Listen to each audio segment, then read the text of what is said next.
We got the first stick in. Now let's get the second one installed. Same thing, just press until you hear it click in place. Hey everyone, Digital David here. Today in this video, I'm going to be checking out the Corsair Vengeance DDR5 RAM. I did purchase this product myself, and any opinion expressed in this video is strictly my own. That being said, if you're interested in this product or you want to find out more about it, the link to it will be in the video description.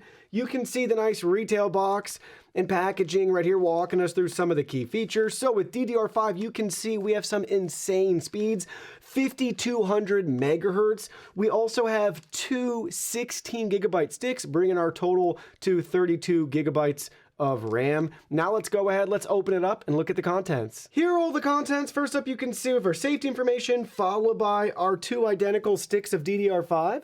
So check it out. Up close, we have the Vengeance branding on it, and a really cool pattern and design printed on to our cover.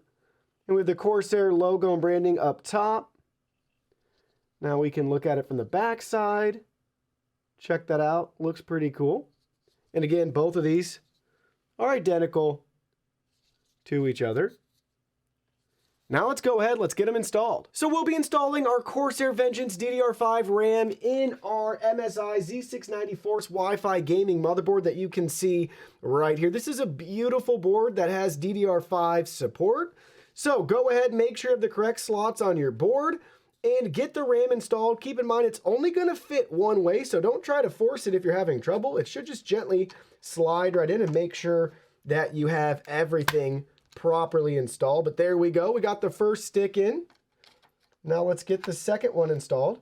Same thing, just press until you hear it click in place. There we go, we have successfully installed our RAM. All right, so check it out. You can see we're in our MSI BIOS settings right here, looking at our memory, and you can see currently we have our DRAM frequency set to 5200 megahertz. Check it out, everything's being recognized fine in our two DIMM slots, and we still have two additional slots we could use.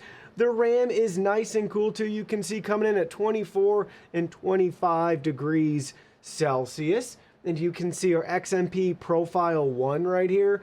Don't forget, they do have advanced settings, at least with this particular board, and yours most likely will too, depending on what you're using. If you really want to overclock and tweak the settings, you can control some of that right here. So you can see by default, we just went ahead, we turned on our one XMP profile, and that was it. I haven't changed anything else, and it's working great. But you can see some of the options that you have here if you want to mess around with that, if you know what you're doing. Now let's go ahead, let's boot it into Windows. Now you can see in Windows we have our memory pulled up via Task Manager, and you can see some of our quick stats down here, but we are getting our 5200 megahertz speed, and we still have two slots available. And currently right now we're using about 15% of our RAM, and you can see the allotment and our availability. Really quickly, I ran a user benchmark so you guys could see the results right here for our score. So we got 154% outstanding, our multi-core score and our single core score and our latency score right here. And you can see how we rank compared to everybody else. So basically with our score, we're right smack dab in the middle, which is where we want to be. Obviously, the closer we can be to great, the better. So overall, everything works great as you would expect. Just make sure to get the fastest speeds possible with your system. Once you have the RAM installed, make sure to enable your XMP profile and you'll be all set and ready to go.